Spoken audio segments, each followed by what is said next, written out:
আসসালামু আলাইকুম প্রিয় শিক্ষার্থীবৃন্দ, আশা করি তোমরা ভালো আছো। এই বিপর্যস্ত পরিস্থিতিতে তোমরা এখনো পর্যন্ত কলেজে এসে স্বাভাবিক নিয়মে ক্লাস করার মতো সুযোগ পাচ্ছ না। এই অনলাইন লাইভ ক্লাসের মাধ্যমে তোমাদের শিক্ষা কার্যক্রম চলছে। আমি মোহাম্মদ বজলুল হক, প্রভাষক পদার্থবিজ্ঞান, Ahmad Bawani academy school and college থেকে অনলাইন লাইভ ক্লাসে একাদশ শ্রেণীর শিক্ষার্থীদের স্বাগত জানাচ্ছি। তোমাদের সাথে ধারাবাহিক নিয়মে ক্লাস চলছে। আমি আজকে তোমাদের সাথে পদার্থবিজ্ঞান প্রথম পত্রের চতুর্থ অধ্যায় নিউটনীয় বলবিদ্যা থেকে কিছু অংশ আলোচনা করব। ইতিমধ্যেই নিউটনের গতির প্রথম সূত্র এবং দ্বিতীয় সূত্র থেকে বল সংক্রান্ত সমীকরণ, যে F = ma, এটা আমরা পেয়েছি যে বল F = ma। বলটা হলো ভরবেগের পরিবর্তনের হারের সমানুপাতিক এবং বল যেদিকে কাজ করে ভরবেগের দিকটাও সেদিকেই সংগঠিত হয়। এই বিষয়গুলি আমরা ইতিমধ্যেই আলোচনায় দেখেছি।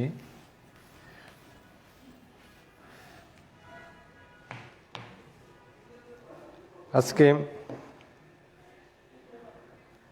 আমরা তার নিউটনের তৃতীয় সূত্র নিয়ে আমরা একটু আলোচনা করব। তারপরে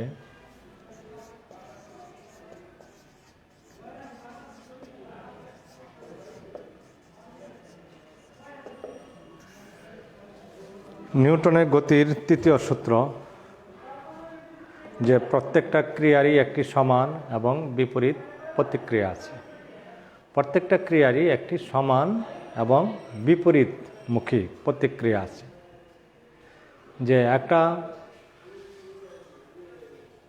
এই একই বস্তুর মধ্যে এই ক্রিয়া এবং প্রতিক্রিয়া নয়, ভিন্ন বস্তু। যে তুমি যদি একটা বলকে একটা ওয়ালে ছুঁড়ে মারো, তাহলে বলটা আবার ফিরে আসছে। তাহলে এখানে বলটা এমনিতেই কিন্তু ফিরে আসছে না, যে এখানে বলের উপর একটা বল প্রয়োগ করা হলো, বলটা যে ওয়ালটাকে আঘাত করলো, বলও এই ওয়ালের ওপর একটি বল প্রয়োগ করলো। তাহলে ওয়ালটা কী করবে, সে আরেকটা বল প্রয়োগ করবে এই বলের উপর, ফলে কি সেটা ফিরে আসছে। তার মানে যেই বলটা একটা বস্তু যদি একটা বস্তু হয়, এই বস্তুতে আমরা F বল প্রয়োগ করলাম, F বল প্রয়োগ করলাম। এখন এটা এসে এখানে একটা বি বস্তু আছে, এই বস্তুকে ধাক্কা দিল।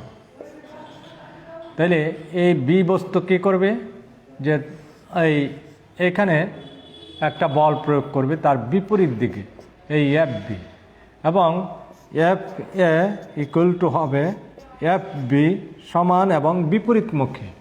যে এটা যদি এটাকে বল প্রয়োগ করে, বিটাও এটাকে বল প্রয়োগ করবে তার বিপরীত দিকে। তার মানে ক্রিয়া = প্রতিক্রিয়া। যে ক্রিয়া এবং প্রতিক্রিয়া বল পরস্পর সমান, কিন্তু দিকটা ভিন্ন। তাহলে আমরা যদি বলি যে একটা ক্রিয়া বল F1 প্রতিক্রিয়া বল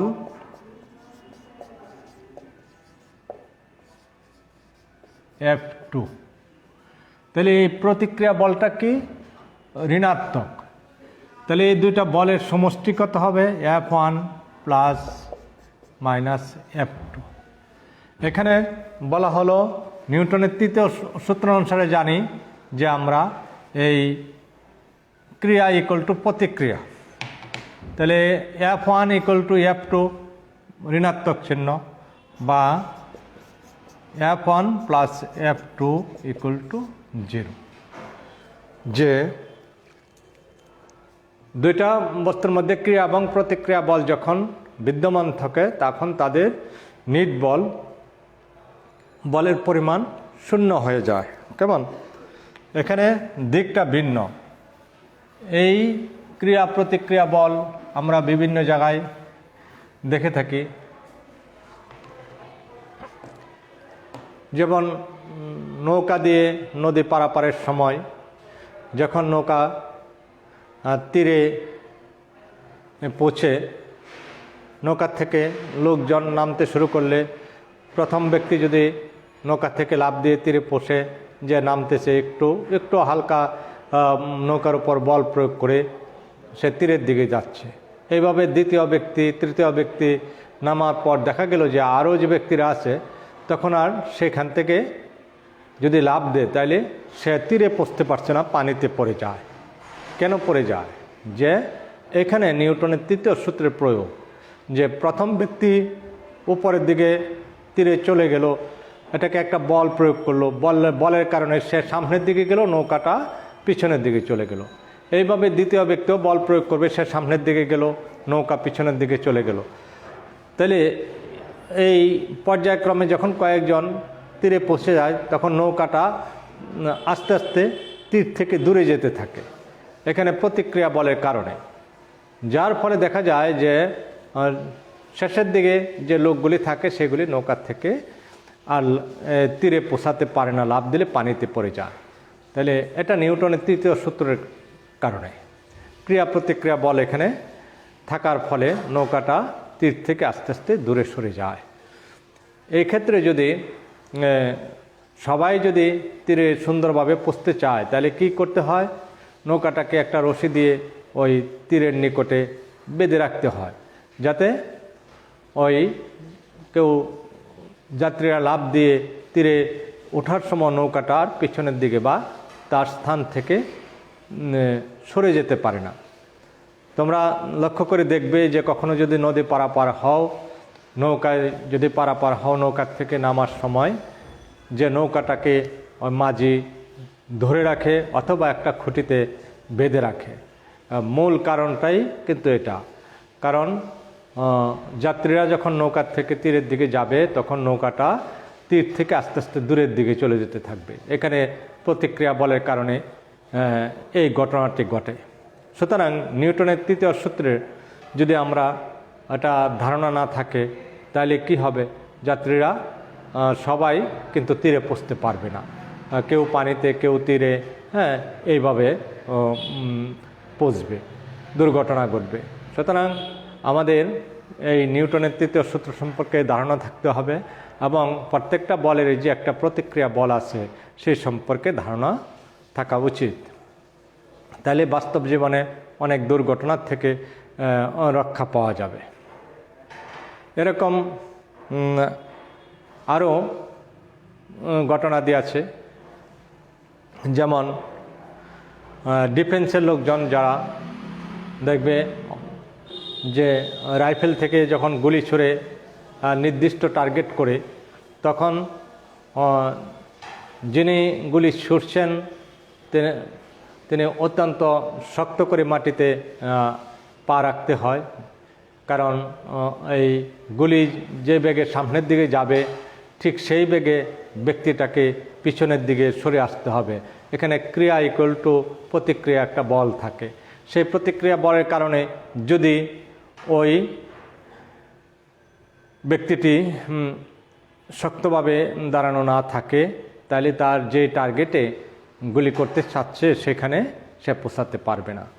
তার মানে এই এই জন্যই যে নিউটনের তৃতীয় সূত্র প্রত্যেকটা ক্ষেত্রে আমরা দেখি যেখানে বল প্রয়োগ করা হচ্ছে তার বিপরীত দিকে আরেকটা বল প্রয়োগকৃত হয়। সেদিকে লক্ষ্য রেখেই তখন সাবধানতার সহিত এই কাজগুলি করতে হয়। তাহলে নিউটনের তৃতীয় সূত্র থেকে এরকম অনেক কিছুই ধারণা আমরা পেতে পারি যে প্রত্যেকটা ক্রিয়া ইকুয়াল টু প্রতিক্রিয়া। এটা আমাদের বাস্তব জীবনে সেগুলি প্রয়োগ হয়। আমরা যদি লেখাপড়ার ক্ষেত্রে দেখি যে পড়াশোনা যদি ভালোভাবে না করা হয়, হ্যাঁ, পড়াশোনা করাটা কি ক্রিয়া, আর যখন না করলে ফলে কি সে পরীক্ষায় ভালো করতে পারছে, এখানেও কিন্তু ক্রিয়া প্রতিক্রিয়ার একটা বিষয় দেখা যায়। হ্যাঁ, তাহলে এভাবে আমরা নিউটনের তৃতীয় সূত্র থেকে এই ক্রিয়া প্রতিক্রিয়া বল পরস্পর সমান সেটা আমরা পেয়ে যাই, এবং এই দুইটার যোগফল ক্রিয়া প্রতিক্রিয়া ফলের বলের যোগফল সর্বদাই শূন্য। এক্ষেত্রে আমরা আজকে আরেকটা বিষয় আলোচনা করব যে ভরবেগের সংরক্ষণের সূত্র বা নীতি। ভরবেগের সংরক্ষণের নীতি, সংরক্ষণশীলতার নীতি। তাহলে ভরবেগ সংরক্ষিত হয়। সংরক্ষণ মানে কি, যে যেটা যেমন আছে ঠিক তেমনটি থাকবে, তাইলেই সেটা সংরক্ষিত। আর নয় কি সংরক্ষিত বলা যাবে না। তুমি একটা বস্তুকে রেখে দিয়েছ এক জায়গায়, যে সংরক্ষিত করে রাখলে কয়েকদিন পর দেখা গেল যে তার চেয়ে কিছু অংশ কমে গেল, তাহলে কি সেটা সংরক্ষিত হবে? অথবা কিছু অংশ বেড়ে গেল, তাইলেও সংরক্ষিত হবে না। সংরক্ষিত বিষয়টা এরকম, যেরকম ছিল ঠিক ওই রকমই থাকতে হবে, তার মধ্যে কোনো পরিবর্তন এরকম কিছুই হবে না। সেটাই হলো সংরক্ষণ। তাহলে এই ভরবেগটাও ঠিক তদ্রূপ, ভরবেগের সংরক্ষণশীলতার নীতিটাও তদ্রূপ। আর তোমরা শক্তির সংরক্ষণশীলতা নীতি পড়েছ, যে শক্তির ধ্বংস নেই, সৃষ্টি নেই, আদিতে যা ছিল এখনও তা আছে, ভবিষ্যতেও তাই থাকবে, শুধু কি রূপান্তর ঘটে। রূপান্তরের আগে এবং পরে শক্তি নিত্য, শক্তি যা ছিল তাই। ঠিক তদ্রূপ এখানে ভরবেগও সংরক্ষিত, যে একাধিক বস্তুর মধ্যে ক্রিয়া এবং প্রতিক্রিয়া ভিন্ন অন্য কোনো বল যদি কাজ না করে, তাহলে কোনো একটা নির্দিষ্ট দিকে তাদের মোট ভরবেগের কোনো পরিবর্তন ঘটবে না। সংঘর্ষের আগে এবং পরে তাদের মোট ভরবেগ একই থাকবে। সেটাই ভরবেগের সংরক্ষণশীলতা নীতি। যদি এখানে আমরা দেখি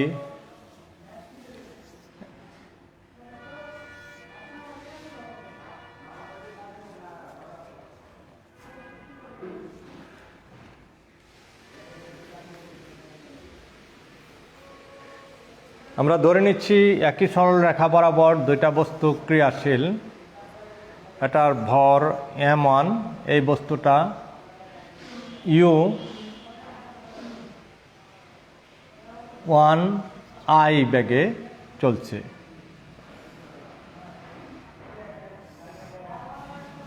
এখানে আরেকটি বস্তু m2 বস্তু, সেটা u2i বেগ নিয়ে যাচ্ছে। তাহলে দেখা গেল কিছু সময় পরে একই সরল রেখা বরাবর চলতেছে এই m1 ভরের বস্তু এই m2 ভরের বস্তুর মধ্যে একটা কলিশন হলো, সংঘর্ষ হলো। সংঘর্ষের পরে আবার এই m1 ভরের বস্তুটি v1f এবং m2 ভরের বস্তুটি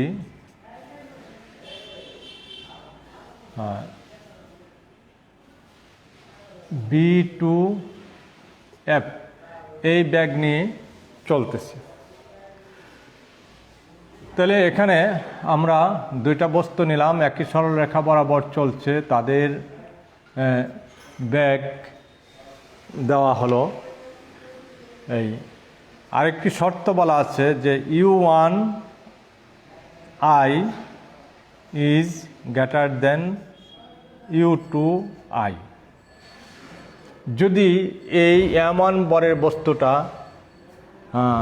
বেগ বেশি হয় এবং একই সরলরেখার বরাবর চলতে থাকে, যদিও m1 ভরের বস্তুটা পিছনে সামনের দিকে আছে m2 ভরের বস্তু, তাইলে দেখা যাবে এক সময় এই বেগ বেশি থাকার কারণে এই m1 ভরের বস্তুটা m2 ভরের বস্তুটিকে স্পর্শ করবে, নিকটে চলে আসবে এবং সেটাকে ধাক্কা দেবে, ফলে এখানে একটা প্রতিক্রিয়া বলেরও সৃষ্টি হবে। তাহলে m1 ভরের বস্তুটা যদি f1 এই বলে যদি এখানে ক্রিয়াশীল হয়, তাহলে এই m2 ভরের বস্তুটা f2 বেগে ক্রিয়াশীল হবে, -f2 বেগে। তারপরেও বস্তু দুটি চলতেছে। তাহলে এখানে ভরবেগের সংরক্ষণের সূত্রের থেকে আমরা বলছি যে আদি ভরবেগ এবং শেষ ভরবেগের সমষ্টি সমান হবে। তাহলে এখানে আদি ভরবেগ যদি আমরা দেখি তাহলে কি হয়, এটাকে যদি আমরা পি আই বলি আদি ভরবেগ, তখন সেটা কি লেখা যাবে যে এই m1 u1 i plus m2 u2 i। আবার শেষ ভরবেগকে যদি আমরা pf দ্বারা প্রকাশ করি তাহলে কি লেখা যাবে m1 v1 f plus m2 v2 f। তাহলে এখানে আদি ভরবেগের সমষ্টি এবং শেষ ভরবেগের সমষ্টি সমান হবে। তাহলে এই ক্ষেত্রে থেকে আমরা বলতে পারি যে m1 u1 i plus m2 u2 i equal to m1 v1 f plus m2 v2 f। তাহলে এই ক্ষেত্রে আমরা পেয়ে গেলাম নিউটনের সূত্র, তারপরে নিউটনের তৃতীয় সূত্র, এবং তারই একটি ব্যবহারিক প্রয়োগের দিকে আমরা চলে আসলাম, ভরবেগের সংরক্ষণশীলতার নীতি। তাহলে এখানে দেখা যাচ্ছে যে আদি ভরবেগের সমষ্টি ইকুয়াল টু শেষ ভরবেগের সমষ্টির সমান হবে। এটাই নিউটনের তৃতীয় সূত্রে এবং দ্বিতীয় সূত্রের থেকে পাওয়া যায়, কারণ এখানে ক্রিয়া এবং প্রতিক্রিয়া বল, তাহলে ক্রিয়া এবং প্রতিক্রিয়া বল পরস্পর সমান। সেই ক্ষেত্রে এই নিউটনের তৃতীয় সূত্র ক্রিয়া প্রতিক্রিয়া বল পাওয়ার জন্য, আর ভরবেগ পাওয়া যাচ্ছে নিউটনের দ্বিতীয় সূত্র থেকে। কেমন এরকম আমরা এই বন্দুকের থেকে যখন গুলি ছোড়া হয় তখন সেই ক্ষেত্রে আমরা বন্দুকের বেগ কীভাবে নির্ণয় করা যায় সেটা আমরা নির্ণয় করতে পারি। যে বন্দুকের ভর যদি m হয়,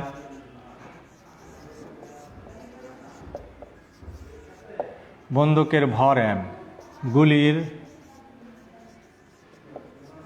ভর m, বন্দুকের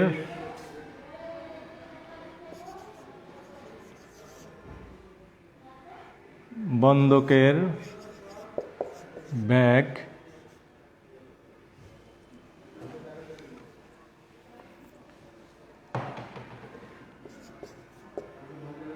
v আর গুলির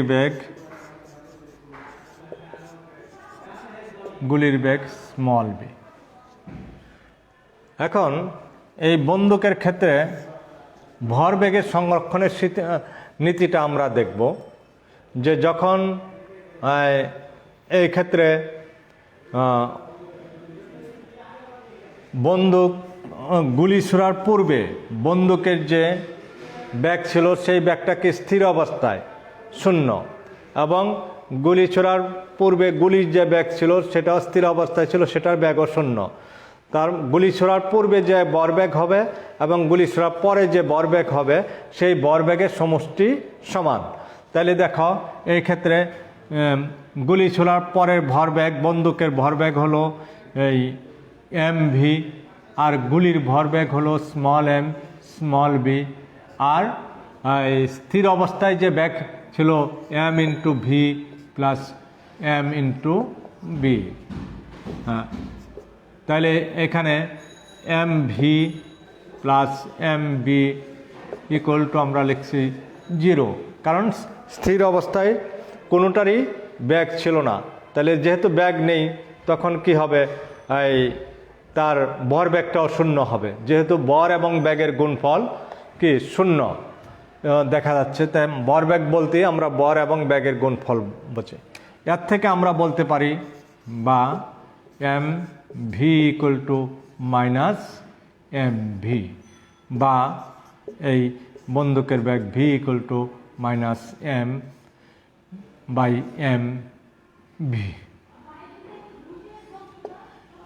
তাহলে এর থেকে কি দেখা গেল, যে দুইটা ব্যাগ পরস্পর বিপরীত দিকে, যে বন্দুক থেকে গুলি যদি এদিকে যায়, গুলির ব্যাগটা যদি বি হয়, তাহলে এই বন্দুকের যে ব্যাগটা হবে সেটা হলো তার বিপরীত দিকে, এই ভিটা হলো বিপরীত দিকে, যে একটা ব্যাগ আর একটা ব্যাগের বিপরীত দিকটা বিপরীত। তার মানে এখানে ক্রিয়া এবং প্রতিক্রিয়া কে বোঝানো যায়। তাহলে এইভাবে আমরা কোনো বন্দুক থেকে যখন গুলি সরে যায় তখন বন্দুকের ব্যাগ এবং গুলির ব্যাগের মধ্যে যে সম্পর্ক, সেই সম্পর্কটা আমরা এইভাবে দেখাতে পারি।